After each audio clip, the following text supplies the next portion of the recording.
यहाँ पे जब मुझे कहते हैं कि मैं इंदिरा अम्मा जैसी एक नई इंदिरा अम्मा हूं, ये हल्की बात नहीं है बहनों और भाइयों, ये हल्की बात नहीं है। जब आप ऐसे कहते हैं तो मुझे अपनी जिम्मेदारी का एहसास होता है, क्योंकि आप उस महिला को याद कर रहे हैं जो 40 साल से पहले ही गुजर चुकी हैं, शहीद हो गई देश के लिए 1984 में। आज हम 2023 में हैं, लेकिन आप उनको श्रद्धा के साथ, श्रद्धा पूर्वक, प्रेम के साथ याद कर रहे हैं और आप अभी भी आशा रख रहे हैं कि उनकी तरह कोई आपकी मदद करे, क्योंकि वो एक ईमानदार नेता थी, अपनी देश के लिए समर्पित थी और आपके भविष्य के लिए समर्पित थी। तो जब आप ऐसा कहते हैं तो मेरे मन में एक बहुत बड़ी जिम्मेदारी का एहसास होता है कि आपके सामने खड़े होकर मैं ना झूठे वादे कर सकती हूँ, ना झूठी बातें बता सकती हूँ, और आपके सामने जब मैं खड़ी होती हूँ तो ईमानदारी से मैं सच बोलना चाहती हूँ और मैं यही कहना चाहती हूँ जिसमें आपकी भलाई है। इसीलिए आपने सोनिया अम्मा का नाम भी लिया और आपको मालूम है कि आपके प्रदेश को बनाने में उनकी भूमिका बहुत रही। मैं उनकी बेटी हूँ, यहाँ अगर आपके सामने खड़ी हूँ तो मैं समझती हूँ कि ये निर्णय उन्होंने पूरी जिम्मेदारी से लिया और वे भी आपके लिए आजीवन समर्पित रही। जब बीआरएस की सरकार ने कहा कि वो आपको कर्ज मुक्त करना चाहती है और ये वादा दिया, 2.5 लाख किसानों पर आज भी 1.5 लाख रुपए का कर्ज है। 2.5 लाख किसानों पर, एक किसान पर कर्ज है और आपको अभी तक कर्ज मुक्त नहीं किया है, अपना वादा पूरा नहीं किया। 8,000 किसानों ने 2014 से लेकर आज तक आत्महत्या कर डाली। रोजाना लगभग 3 किसान आत्महत्या करते हैं। केसीआर जी ने कहा था कि हर घर में एक नौकरी देंगे। मैं आप सबसे पूछना चाहती हूं, आपके घरों में नौकरी मिली कि नहीं? नहीं मिली, नहीं। यहाँ के हाल में यहाँ के 40 लाख युवा बेरोजगार हैं। 2018 में इन्होंने कहा था कि हर महीने 3,000 रुपए बेरोजगारी का भत्ता मिलेगा। आपको मिल रहा है ये भत्ता? अगर भत्ता देते तो एक युवा को आज 1.5 लाख से ज्यादा रुपए मिलते। क्या मिल रहे हैं आपको? क्या मिले आपको?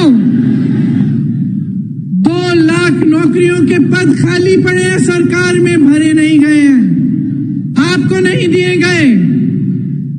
भर्तियों का खाल देखिए, टीपीएससी का पेपर लीक हो गया, कोई एक्शन लिया इन्होंने? किसी पे कार्रवाई हुई? जिन बच्चों ने मेहनत से पढ़ाई की थी, जिनके माता पिता ने अपनी मेहनत और ईमानदारी की कमाई से उनकी फीस दी थी ट्यूशन के लिए, उनकी कोई मदद, कोई सहायता हुई?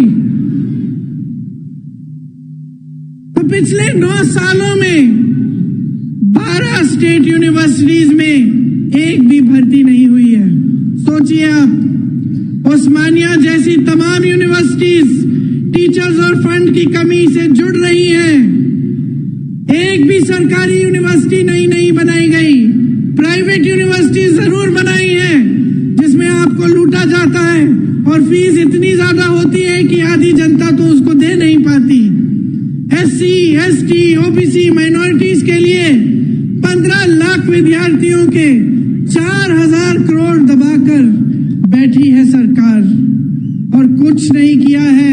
भर्तियां नहीं हो रही हैं अध्यापकों की, कोई नौकरियां नहीं मिल रही हैं युवाओं की। तो ये परिस्थितियां हैं आज आपकी। आपको बहुत चीजें कही गई थी, बहुत वादे किए गए थे, लेकिन वो वादे पूरे नहीं किए। आप शायद जानते नहीं होंगे कि बच्चों के स्कूल भी कम हो गए हैं। कम बच्चे एनरोल हो रहे हैं पाठशालाओं में, और शिक्षा का ही बजट कम कर दिया है। हाँ? आप सोचिए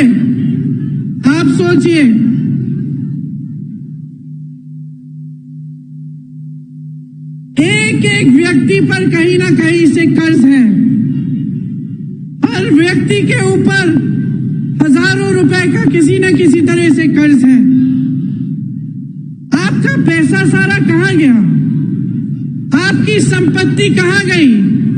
जो बड़े बड़े सपने आपको दिखाए थे, जो आपकी आशाएं थी, जिसके लिए आपने आंदोलन किया, अपना एक नया प्रदेश बनाया, उन आशाओं का क्या हुआ? आपको एक ऐसी सरकार मिली जिसने आपके सपने तोड़े। पूरे तेलंगाना का यही नारा था, नीरू निद्दलू नियमाकालू। पानी, फंड्स और रोजगार, यही आप सबका नारा था। इसके लिए सैकड़ों कुर्बानियां दी गई। किसान, युवा, महिलाएं, दलित, आदिवासी सब आंदोलन के नायक थे। यहाँ की बेटियां इस आंदोलन के नायक थे। ऐसा कोई एक नेता नहीं था जिसने इस आंदोलन को आगे बढ़ाया। ये आपका आंदोलन था, तेलंगाना की धरती के बेटे और बेटियों का आंदोलन था। उन्होंने कुर्बानियां दी, उन्होंने आंदोलन किया, और इन कुर्बानियों की वजह से आज हम तेलंगाना प्रदेश में खड़े हैं। आप तो जानते ही होंगे, मेरे परिवार ने भी कई कुर्बानियां दी इस देश के लिए। इंदिरम्मा भी शहीद हुई। मिट्टी के लिए कुर्बान होने का मतलब क्या होता है, ये मैं जानती हूं, मेरा परिवार जानता है और समझता है। जब हम सब कहते हैं कि किसी शहीद की कुर्बानी व्यर्थ नहीं होनी चाहिए, तो इसका मतलब क्या होता है, मेरे परिवार के सदस्य जानते हैं। और यहां तेलंगाना में एक एक पुरुष, एक एक महिला जानती है, क्योंकि आप में से हजारों लोगों ने यही कुर्बानी दी अपने प्रदेश के लिए और अपने देश के लिए। कुर्बानियां एक विचार के लिए दी जाती हैं। दिल में जो इंसान जिस चीज में विश्वास करता है, जिसके लिए लड़ता है, उसके लिए कुर्बानी दी जाती है।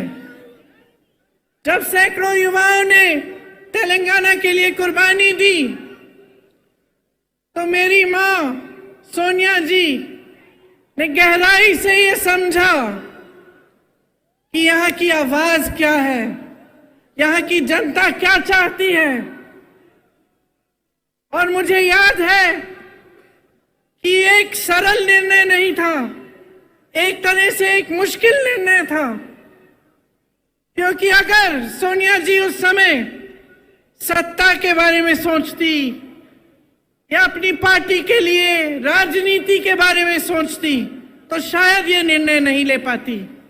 लेकिन सोनिया जी ने आपके बारे में सोचा, आपकी इच्छा के बारे में सोचा, जो आंदोलन आपने बनाया था उसके बारे में सोचा, जो आप चाहते थे उसको सुना, समझा, और तभी ये निर्णय लिया गया।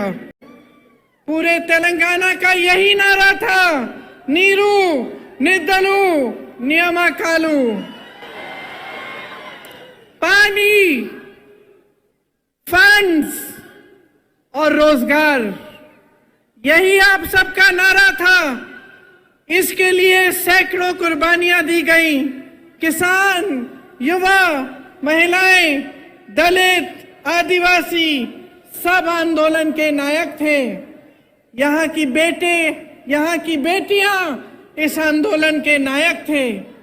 ऐसा कोई एक नेता नहीं था जिसने इस आंदोलन को आगे बढ़ाया। ये आपका आंदोलन था, तेलंगाना की धरती के बेटे और बेटियों का आंदोलन था। उन्होंने कुर्बानियां दी, उन्होंने आंदोलन किया और इन कुर्बानियों की वजह से आज हम तेलंगाना प्रदेश में खड़े हैं। आप तो जानते ही होंगे, मेरे परिवार ने भी कई कुर्बानियां दी इस देश के लिए। इंदिरम्मा भी शहीद हुई। मिट्टी के लिए कुर्बान होने का मतलब क्या होता है, ये मैं जानती हूं, मेरा परिवार जानता है और समझता है।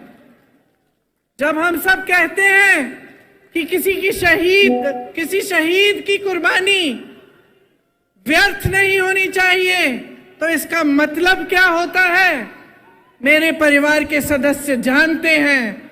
और यहां तेलंगाना में एक एक पुरुष, एक एक महिला जानती है, क्योंकि आप में से हजारों लोगों ने यही कुर्बानी दी अपने प्रदेश के लिए और अपने देश के लिए।